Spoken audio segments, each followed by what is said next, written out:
Hey, we're about to start day 2 of the cart fabrication.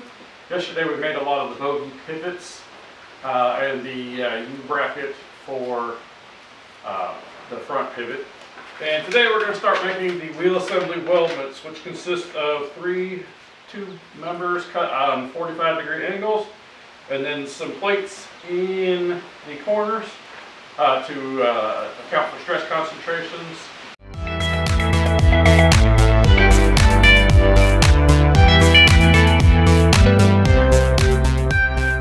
Hey, if you like what you see so far, please take a second to subscribe and click that notification bell so I can annoy you at least once a week. And last night I made some end caps for the tubes as well. So we got all that, and man, these parts are really tiny for the end caps, so we'll see how well those work. Yeah, so we're going to go ahead and cut our U-bracket assemblies. And what I'm going to do is I'm actually going to cut each piece in order, and we'll make 2 of these assemblies and then 2 of the front one assemblies because they're slightly different. The reason I'm doing that is because I'm making the first one at a 45-degree angle, and then I have one that has 2 45s, so I already have 1 45, and then I'll just add the second one in there. And then I just make a straight cutoff for the third piece, which has a straight end. Now today, instead of using the circular saw with the cutoff wheel, I didn't like how many sparks hit through, and it was really hard for me to see the line. So I'm going to go back to using just a plain old jigsaw with a metal blade.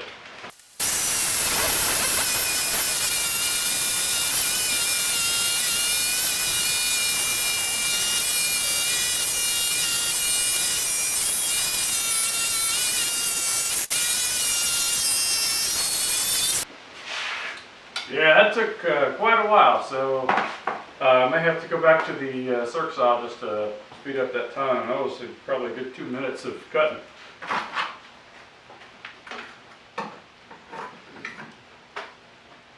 And my angle's a bunch off too, so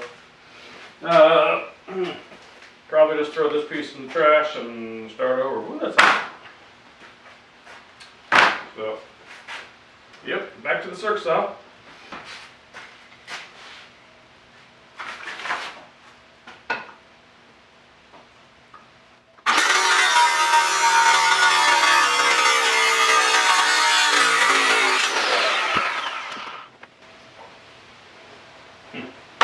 So oddly enough, that was much easier. So we're going to go ahead and keep running with this.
We got one whole set made up right here.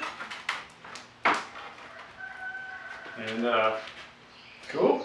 Keep going with the rest. We got one more of these parts to make, and then 2 more of the front ones. Okay, now as we are prepping our tubes and everything to be welded, I want to talk about one of the joints we have right here, which is a 45-degree angle meeting this plate.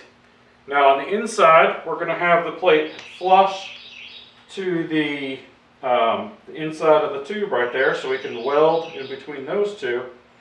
But on the other side, we've got a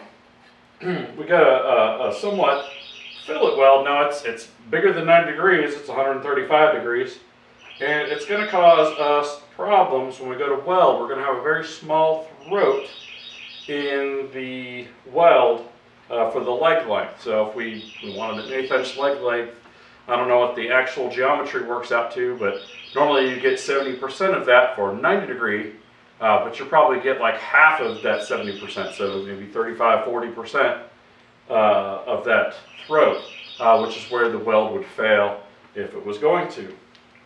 Alright, so what we're going to do is, like what I've done here, is I've actually chamfered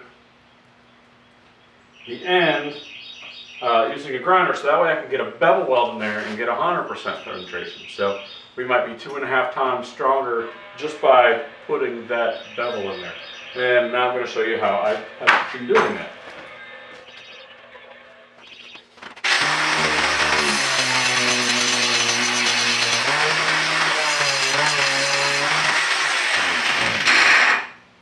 Okay, so I went ahead and I made that chamfer on there.